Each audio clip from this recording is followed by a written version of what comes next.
Hi guys, welcome to Paranormal Predicaments. My name is Allie and this is going to be my first video in a short series about the haunted university I used to attend. So a little backstory on the university. It was founded in 1849 and it started out as an orphanage for kids who lost their parents on the Oregon Trail / a training academy for Native Americans. So not only is the school old, but some of the history is pretty dark and sad, which is a perfect recipe for a haunting. So today I'm going to tell you guys about the celebrity ghost on campus that everybody knows about. Her name is Vera, and she haunts what is currently the admissions building, which is this incredibly gorgeous Victorian-style mansion that was built in 1870, so also pretty old. Vera's story has a couple of variations. The general consensus is that she was a music major at the school and that she passed away in that building by falling down the stairs. One version of the story that I've only heard a couple of times is that she was pushed, but most often you hear that she fell down the stairs because she was running, either to greet her boyfriend who had just entered the building or to confront him because she had seen him kissing another girl.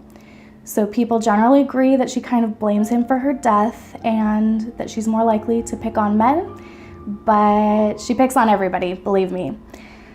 And in fact, when I first was at the university, I spent a lot of time in the admissions building. I was really involved with them, and I knew most of the people who worked there, and most of them did believe in Vera and that they had interacted with her. And in fact, a lot of people who work in that building didn't believe in the paranormal at all until they worked in that building.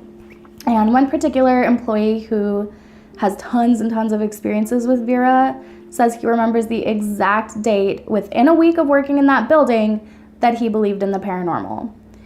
He claims that he had stayed a little late after everybody else had left. He does some work with students who are in other time zones, so totally normal for him.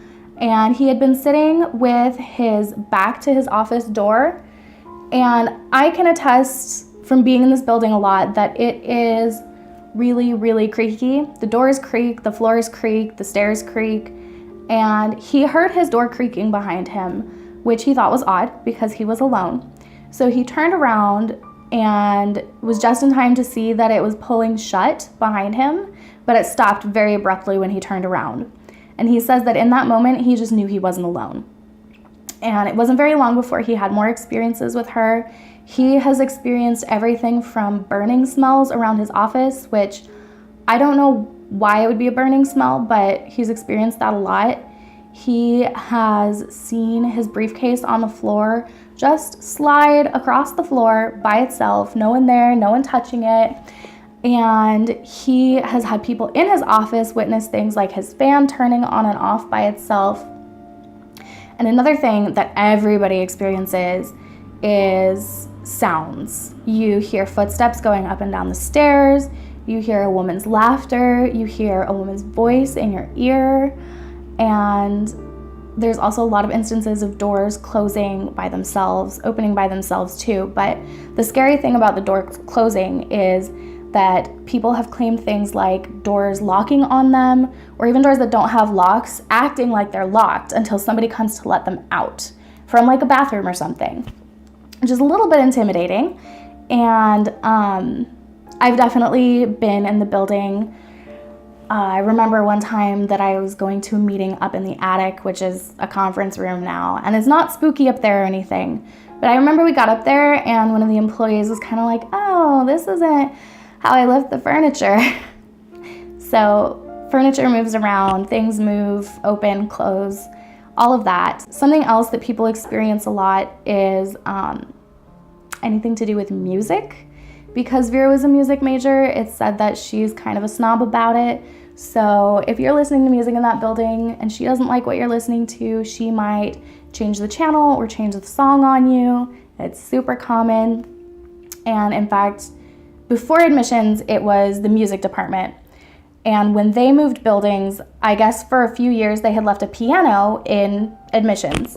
Just, I think partially because they really loved Vera, which is, you know, she's pretty great, I have to say. So there was a piano in the building, and again, there's just tons and tons of stories of people playing the piano and hearing a really loud, dramatic sigh when they hit the wrong note, or hearing a voice in their ear saying, please stop. And those aren't things that just happen when one person was by themselves. Those are things that whole groups of people would witness at the same time, or rather hear at the same time. There is even one story of someone who was alone after hours in the building, playing the piano before he headed home. And a woman, like a full, solid woman, walked in the room, asked him to stop playing, left the room, and he followed her to ask what she was doing in the building. And there was nobody there. She was gone. And again, this is a really creaky old building. And that's just, there's no way somebody could have gotten in and out like that so quickly without being seen and without being heard. So Vera is kind of beloved on campus. Like I said, the music department loved her. When they moved buildings, they actually did a ceremony and invited her to join them in their new building, and she did not.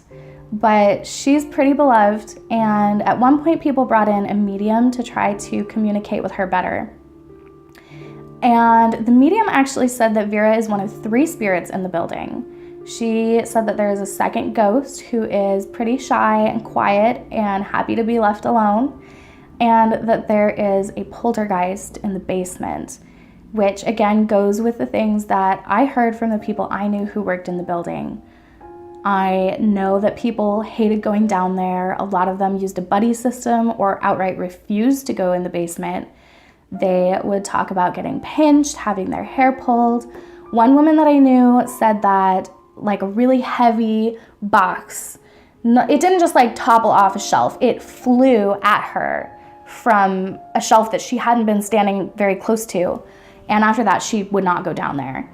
And I admit that I never went down there myself. I had the chance to once, and I made it about halfway down the stairs when I absolutely panicked. I could not make myself go in that basement. And it might have been in my head because I already knew the stories about it, but I don't know. I kind of regret not going down there now, but in the time, I was just so scared of that basement. And again, people hear noises down there, laughter, and supposedly screaming, but that doesn't come from a source that I really trust. One final thing that I witnessed a lot on the regular when I was at that school is Vera doesn't just like flicker lights during the day. Pretty much every night, everybody goes home around the same time. They lock the building. They turn off all the lights, as you do. There is one light in a bathroom that is on 24/7, and I don't know if this is true. I have been told that it's a motion sensor light that just doesn't turn off, but I'm really not sure if that part is true. I know that that one light doesn't turn off for whatever reason, and the rest of the lights get turned off when everybody leaves the building for the night. And it's not uncommon for somebody to stay a little bit late and work with students who are in different time zones, but they're not that late or that early in the morning if they come in early. And the thing is, I lived my freshman year directly across from this building, and I could see it from the front of my dorm, and the lights would be off, and almost without fail, when people come in the mornings, there are lights turned back on all over the building, knowing that nobody had been in there. And when you live in that dorm across the street, you can walk past at 5 or 6 at night, see all the lights off, and come back an hour or two later and see lights back on. And you know that the building is empty. And especially being involved in the building and the things going on in that building, like I knew sometimes that it was empty, that it had been locked up for the night. And I would pass by and there would be lights turned back on. So that kind of leads into the couple of times that I saw Vera myself. The first time was my freshman year, and I was sitting out in front of my dorm. It was probably somewhere between like 10 and midnight, and I was on the phone with my mom, and I'd been telling her, I was a tour guide on campus, and I had been learning about the history of the school because I love history. And I was telling her about the history and the ghost stories and all of that. And I was staring at the admissions building because it's just beautiful. I love to look at that building. And I think this was a night that all the lights were still off. But as I was talking to my mom, I saw in this big window big window, sorry, on the second story, a ball of light. It was pretty perfectly round, and it was probably a little bit bigger than like a softball. And it didn't just like cross the window. It kind of slowly meandered in, and it wasn't going in a straight line. It was kind of waving up and down. And then it stopped for a good while, hovered perfectly still, and then finished its way across the window. And at that moment, I just didn't even know what to do with myself. I froze up. I watched the whole thing, and then my heart was pounding. And I was just like, Mom, I'm going inside. Please stay on the phone with me. I'm so scared right now. And she thought there was someone out there, but it was just that I had seen this. I knew that it had to be Vera. I don't know what else it could have been, unless I guess it was the other ghost in the building. But again, this is a tiny, tiny school in a small town on a weeknight in the middle of farmland. But there was nobody else out there at the time that I was there. There was no one walking around. There was no students, no locals. There had been no cars driving on any of the streets around because I had a good view of the corner. And I know it wasn't headlights. I know it wasn't a person. I know that I was alone out there. So about a year later, my boyfriend had come to visit me for the first time at this school. And it was around sunset, so there was still some light. And I was giving him a tour of the campus, and we had stopped in front of this admissions building. We were on the same side of the street on the sidewalk looking up at it. And I had mentioned to him that I'd been in the building earlier that day. I knew it had been closed up, and all the lights had been off about an hour before his arrival. And now that we were standing there looking up at the building, a bunch of the lights had been turned back on. And I told him it's got to be Vera. And we're continuing to chat, and we're looking up at it. And in that same window on the second story, a silhouette of a woman crosses in front. And again, I know the woman who worked in this office. I know what she looked like. I know that, like me, she was not particularly thin or particularly tall. And the woman who walked across her office was much thinner and a good bit taller than the woman that the office belonged to. And I also knew that at that time of night, there was nobody in the building. I knew that it had already been closed up for the day. So I stopped mid-sentence, and finally I pulled myself together and I said, "Did you see that?" And my boyfriend said, "Yeah, let's get out of here." So we crossed the street, made it all the way up the block before we even said another word.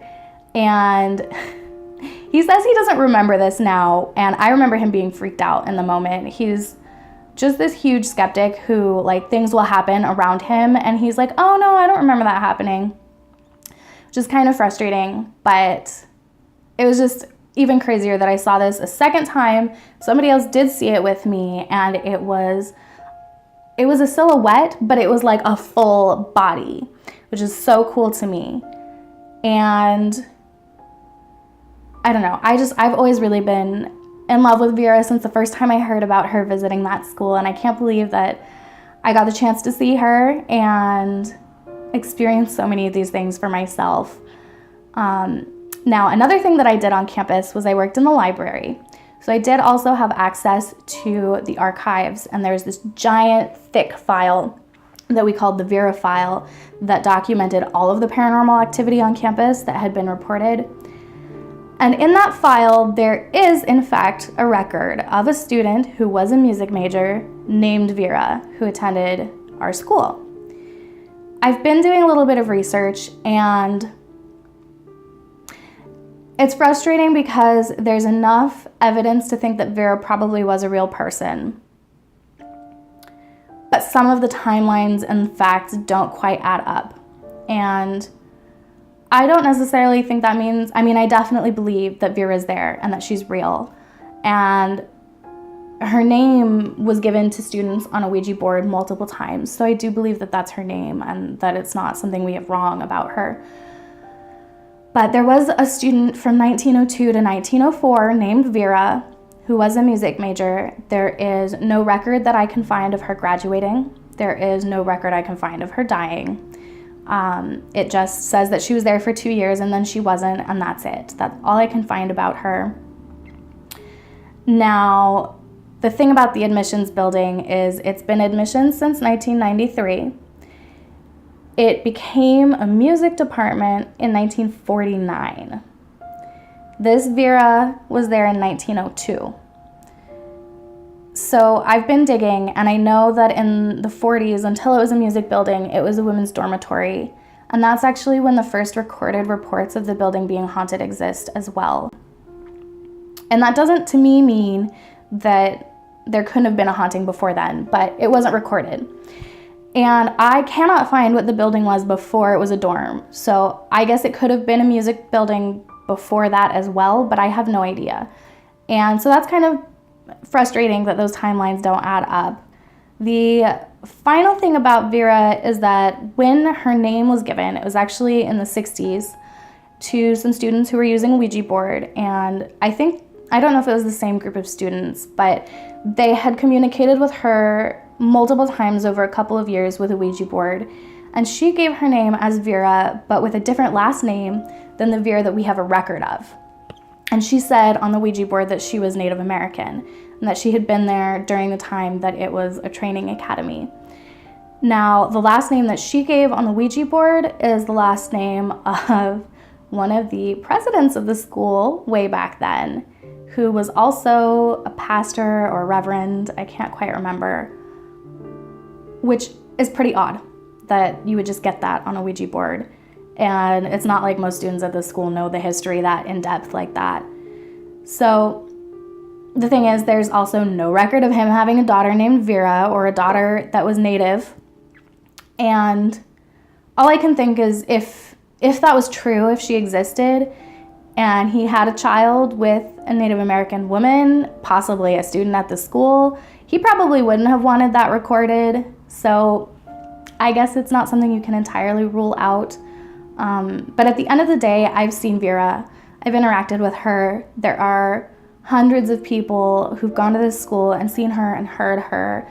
And, there are even cases where she has been super noisy or active, and people working there have said, "Hey, Vera, knock it off. I need to focus today." And she kind of listens. So despite the history being a little bit blurry and hard to figure out, I definitely know that she's real.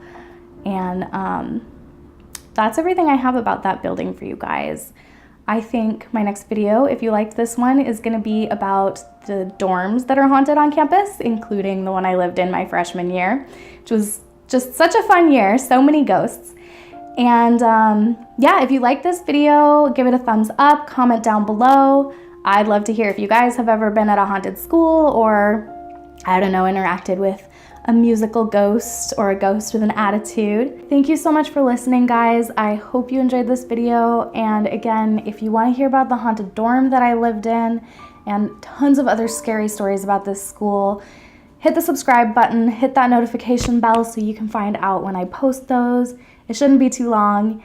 And I hope you guys have a good day, stay safe, and I'll talk to you soon. Bye.